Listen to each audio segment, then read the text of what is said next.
आरोग्य मंत्री राजेश टोपे बोलतायत, थेट जाऊयात। आयडेंटिफाय केलेले यामध्ये निश्चित प्रकारे सगळ्या गोष्टी केल्या जाव्यात अशी अपेक्षा आहे आणि 2200 पैकी जवळजवळ 1007 एवढे रुग्ण हे महात्मा ज्योतिराव फुले जन आरोग्य योजनेमध्ये आज ऍडमिट आहेत आणि फ्री ट्रीटमेंट घेत आहेत। या रुग्णालयांमध्ये एम्फोटेरेसिन बी सुद्धा मोफत दिलं जातं आणि त्यामुळे कलेक्टर आणि सिव्हिल सर्जनच्या अखत्यारीत असलेलं हे जे इंजेक्शनचं वाटपचा विषय आहे तो सुद्धा हा फ्री दिला जातो।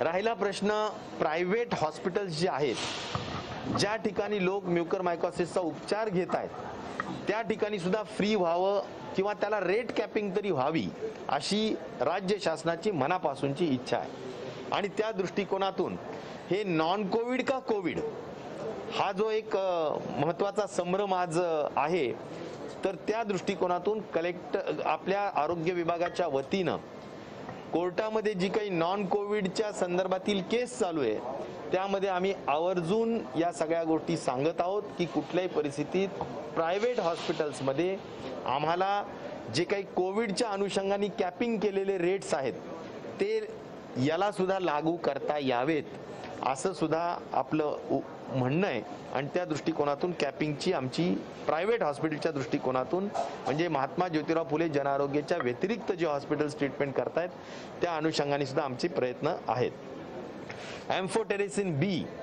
हे जे महागडं औषध आहे त्याच्यासाठी ग्लोबल टेंडर काढलेलं आहे आणि त्यामध्ये प्रतिसाद येऊन जवळजवळ 1 जून पर्यंत म्हणजे एक 5-6 दिवस अजून त्याला लागणार 4-5 दिवस पण 1 जूनला जवळजवळ 60,000 वाईल्स त्याच्या आंतरराष्ट्रीय स्तरावरून सुद्धा म्हणजे ग्लोबल टेंडरमध्ये असलेल्या प्रतिसादामुळे 60,000 वाईल्स तिथून सुद्धा आपण उपलब्ध थेट महाराष्ट्रासाठी उपलब्ध करून घेत आहोत।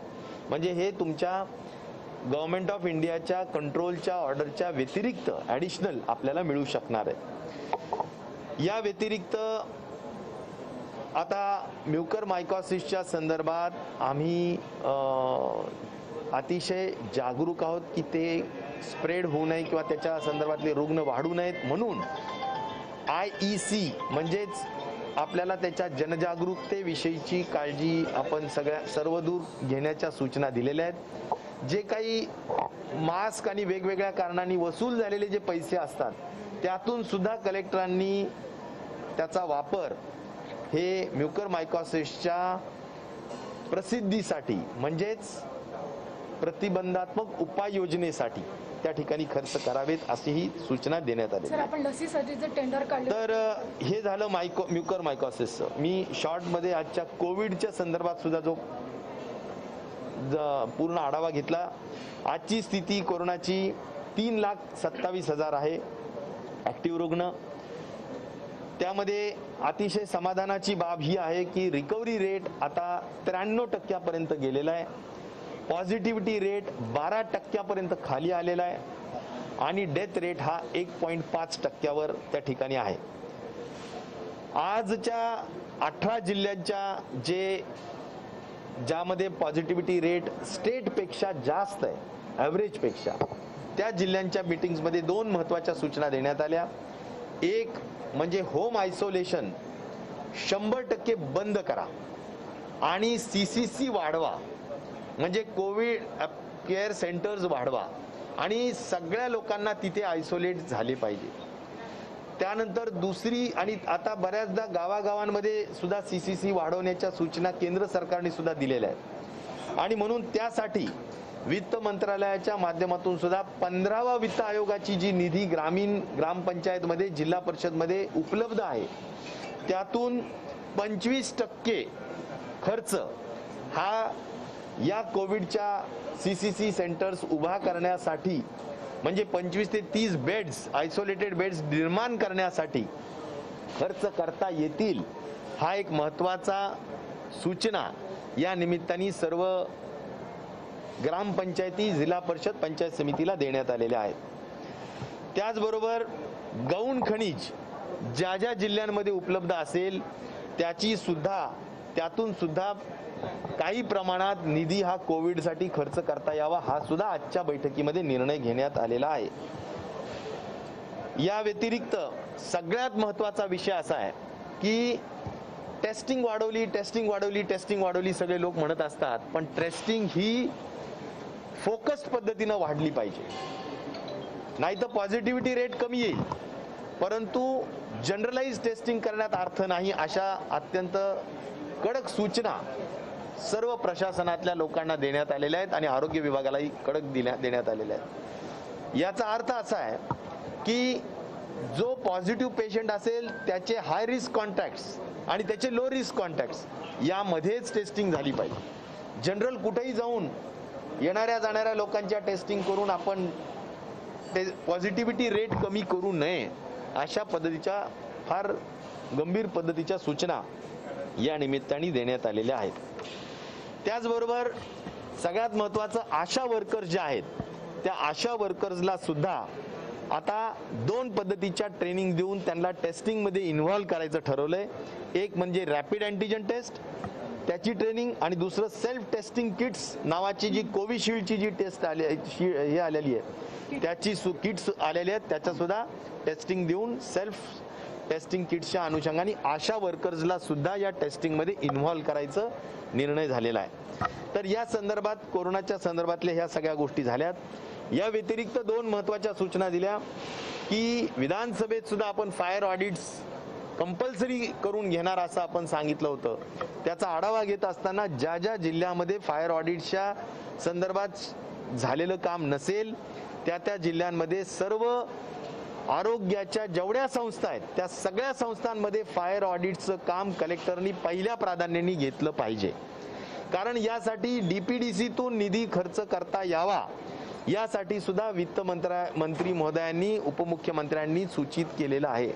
आणि त्यामुळं जर निधी उपलब्ध केलेला आहे तर आता पटकन फायरचे एक्सपर्ट जिल्ह्यातले लोक घेऊन फायर ऑडिटची जी काही सध्याची परिस्थिती आहे आणि जी करावयाची गोष्ट आहे त्याचा जो गॅप असेल त्या गॅप्सला लागणारी निधी उपलब्ध करून देऊन फायर ऑडिट इलेक्ट्रिकल ऑडिटचं काम पूर्ण करून घ्यावं अशा सूचना दिलेल्या आहेत. थर्ड वेव्हच्या अनुषंगाने पीडियाट्रिकची तयारी अतिशय मजबूतीनं केली पाहिजे यासाठी सुद्धा सगळ्या गोष्टी सांगितलेल्या आहेत. मग त्यात पीडियाट्रिक वॉर्ड्स असतील, पीडियाट्रिक तुमचे व्हेंटिलेटर्स असतील, पीडियाट्रिकच्या संदर्भाने लागणारं गॅमाग्लोबिलिन नावाची जी IV चं औषध लागू शकेल हे जे काही अंदाज व्यक्त करण्यात आलेला आहे तर त्याच्या संदर्भातली जी काही ऑर्डर्स आणि तयारीच्या संदर्भातला विषय असेल या सगळ्या बाबतीतली सुद्धा सूचना आणि आढावा घेऊन त्या संदर्भातल्या गोष्टी सर्व पद्धतीने सांगितल्या. मॉडर्ना आणि फायझरने असं आपल्याला कळवलं का की ते राज्यांना देणार नाहीत लस, ग्लोबल टेंडर काढून ते केंद्रालाच देणार. त्यामुळे आपण जर ग्लोबल टेंडर काढले त्याची परिस्थिती काय आहे लसीकरणाच्या ग्लोबल टेंडरमध्ये कुठलाही राज्याला प्रतिसाद नाही आणि त्यामुळेच आमची वारंवार केंद्र शासनाला विनंती आहे की आपण इम्पोर्ट करणाऱ्या लसीच्या संदर्भात राष्ट्रीय धोरण जाहीर करून तुमच्या स्तरावर राष्ट्रीय स्तरावरच ग्लोबल टेंडर काढावं. मॉडर्ना असेल, जॉन्सन असेल, फायझर असेल, जे काही घ्यायचं असेल ते सगळं त्या ठिकाणी घ्यावं. 18 ते 44चा जर भाग केंद्राने राज्यावर सोपवला असेल तर त्याला लागत असणारी आपल्या लोकसंख्येप्रमाणेच जे लागत असणारी लसीची किंमत आहे ती राज्यांकडून घ्यावी. परंतु कॉम्पिटिटिव्ह रेट्स आणि एक समान धोरण अशा पद्धतीचं काम हे केंद्राने करण्याची गरज आहे. हे आम्ही VC मध्ये सुद्धा पत्राद्वारे सुद्धा वेळोवेळी कळवलेलं आहे. लॉकडाऊन बाबत काय आहे? 1 जून नंतर 4 टप्प्यामध्ये उघडणार आहे, नाही उघडणार आहे? लॉकडाऊनच्या बाबतीत माननीय मुख्यमंत्री महोदय, उपमुख्यमंत्री महोदय आणि कॅबिनेटच्या स्तरावर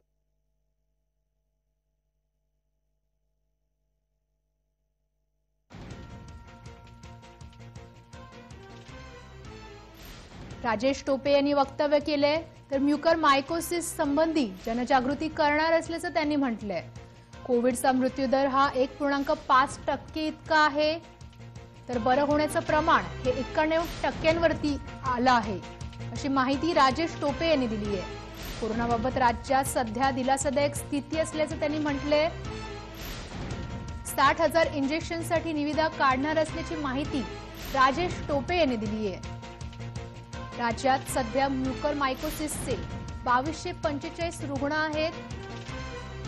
म्युकरमायकोसिसचे उपचार मोफत करण्यावर भर देण्यात येणार आहे. जनआरोग्य योजनेत म्युकरमायकोसिसचा समावेश करण्यात आलाय.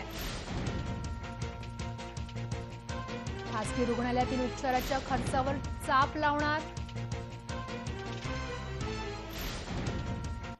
कंपन्यांनी कळवलं की तुम्ही केंद्र सरकारकडनं घ्या, आम्ही थेट तुम्हाला पुरवठा करू शकत नाही, केंद्र सरकारला पुरवठा आहे. तर राज्य सरकार या संदर्भात आता केंद्राशी पूर्ण संपर्क करणार आहे का, तर तुम्ही मोठ्या प्रमाणावर खरेदी करा आणि आम्हाला द्या. आम्ही कायमस्वरूपी वॅक्सिनेशनच्या बाबतीत त्यांच्याशी संपर्कात आहोतच. आमची अशी अपेक्षाच आहे की या सगळ्या लसीकरणामध्ये केंद्र शासनाने सहभाग घ्यावा, इंटरव्हेन करावं आणि राष्ट्रीय स्तरावरच या सगळ्या गोष्टी ठराव्यात. थँक्यू. राज्यात म्युकरमायकोसिसचे 2245 रुग्ण आहेत.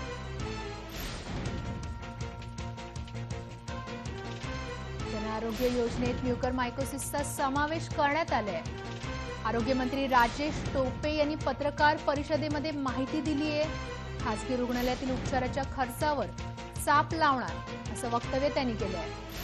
म्युकरमायकोसिस संदर्भात जनजागृती करणार असल्याचं टोपे यांनी वक्तव्य केलं आहे.